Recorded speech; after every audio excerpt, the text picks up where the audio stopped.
What's up, guys? It's Christian here, and welcome back to the Adventures of an Av Geek. Today, we are changing the way that I am placed on the screen. I'm just kidding.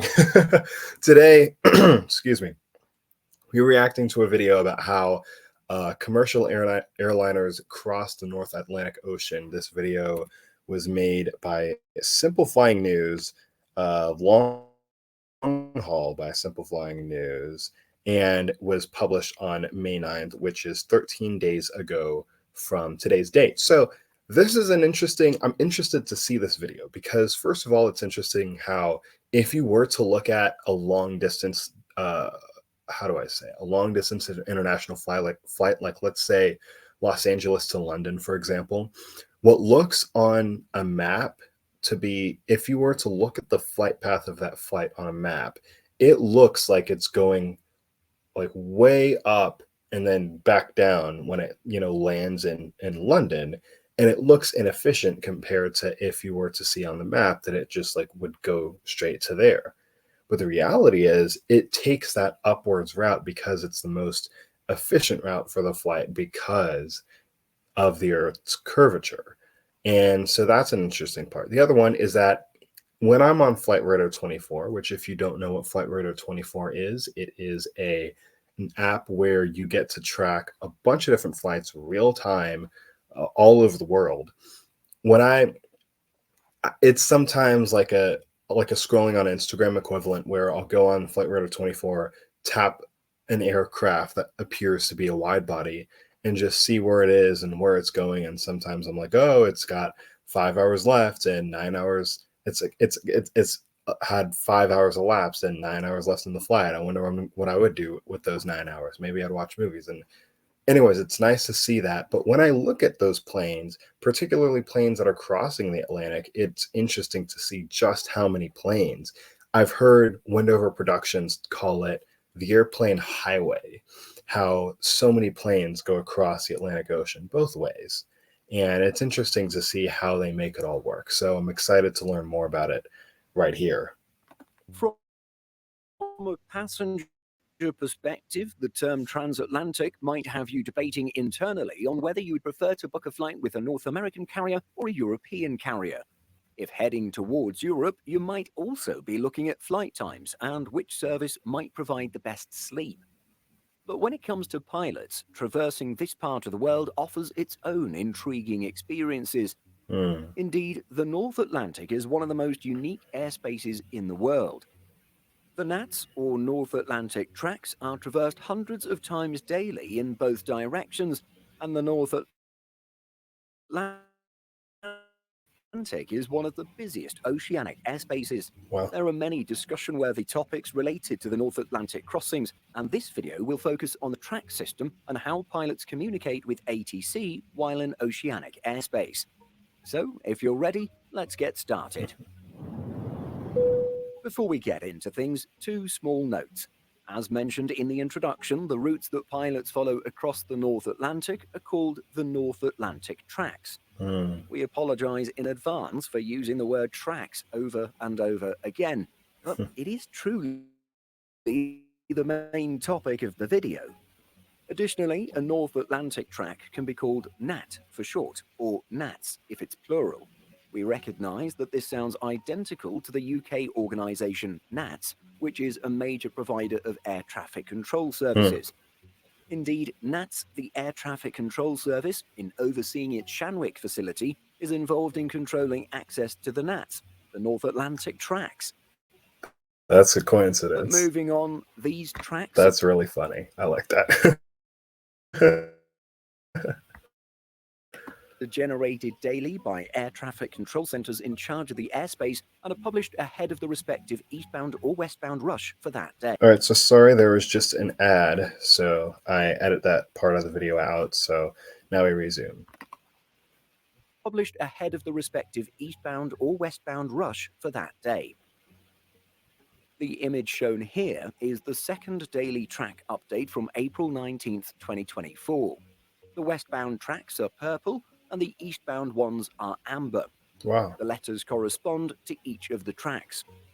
In this example, however, But I will say the first thing that jumps out to me, of course, very first thing that jumps out to me is that they're all organized by letters. So that is interesting how they might, like a flight might like take off from New York, and as it's about to make that turn towards London or Paris or wherever it may be going, maybe air traffic control tells them, hey, go on to track A, go on to track F, go on to track E, or whatever.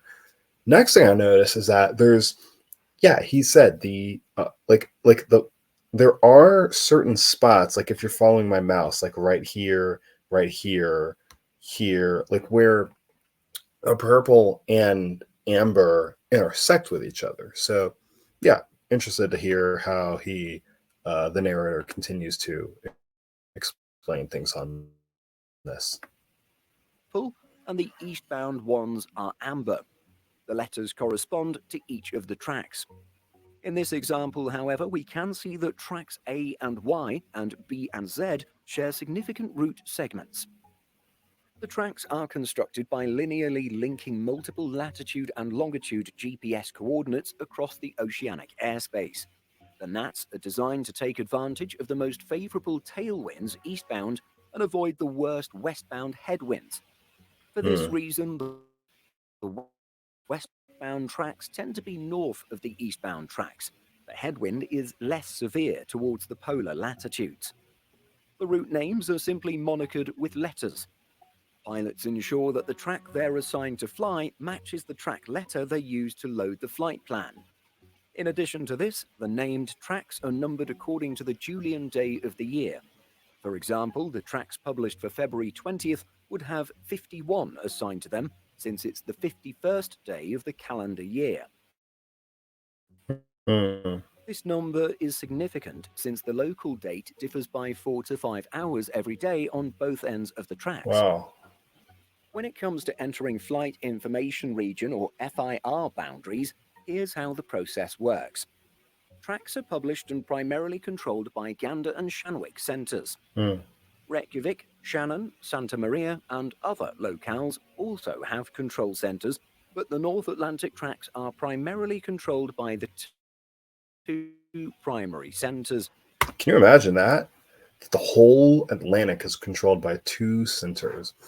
I just want to say, salute to those two centers. Y'all got my respect for transporting so many people. And that goes for all our traffic controllers, whether it be ground or anywhere. Gotta have so much respect for those guys and girls and everything that they do.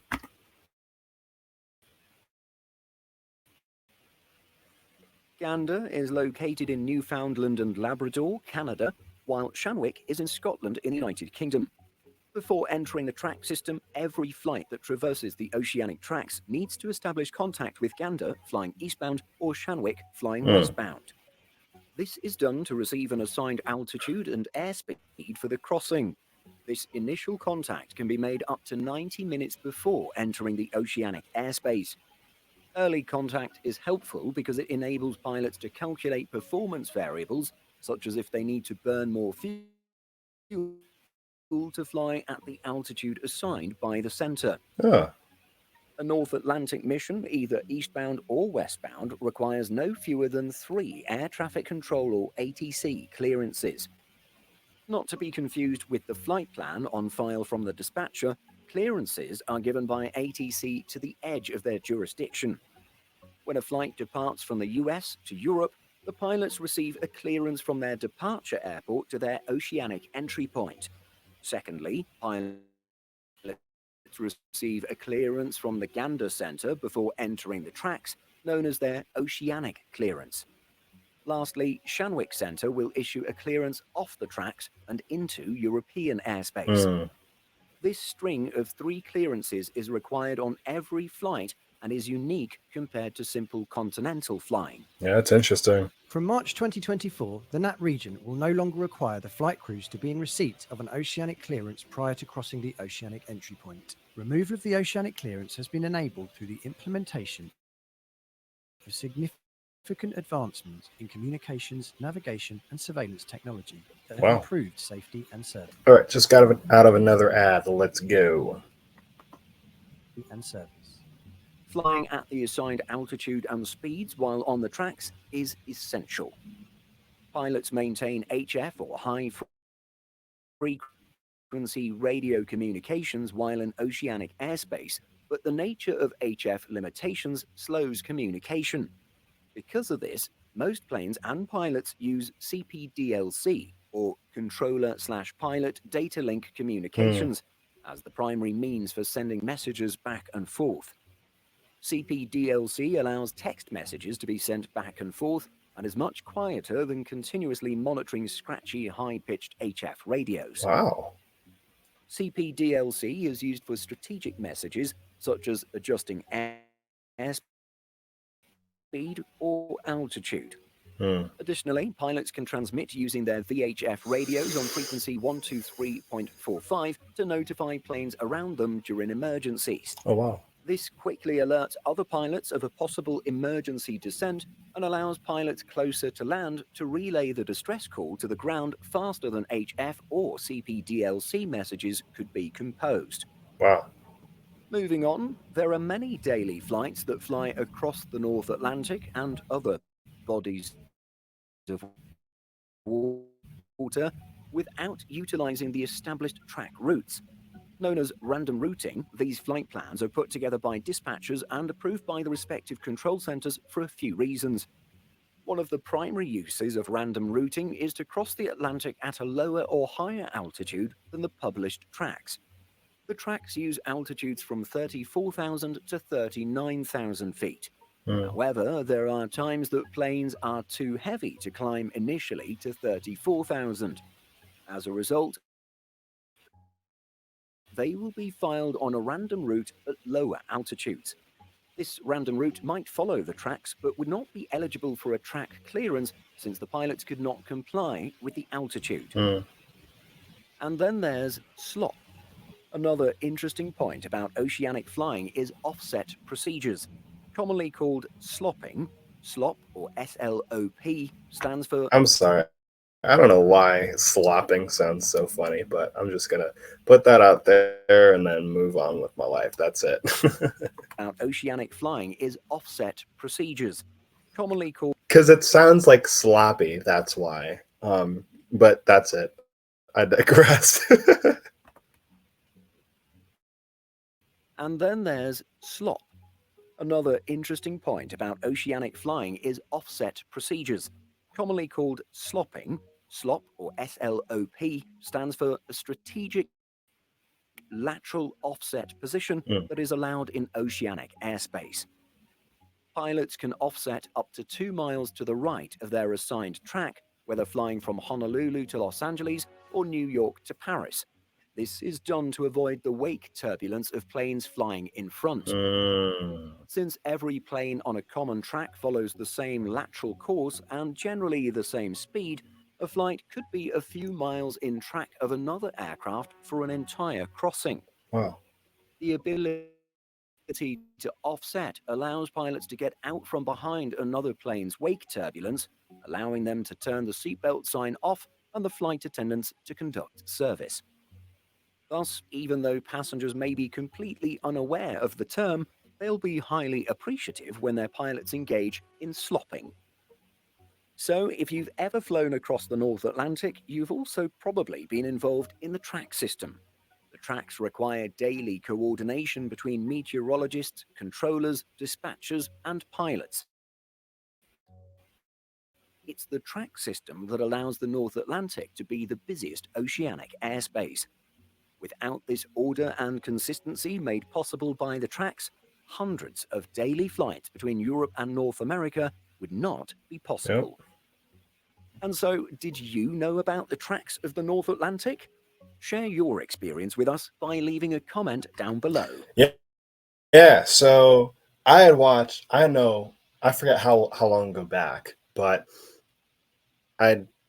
obviously I've kind of forgotten much of it by now, because it was like 3 years ago that I watched this video by Wendover Productions talking about how the planes fly on this sort of highway in the sky across the Atlantic, whether they're going from North America to Europe or vice versa. But it's interesting though how some of those tracks, as we saw at some point in the video, that they do intersect with each other, and it takes those controllers to be able to get them back on the right track.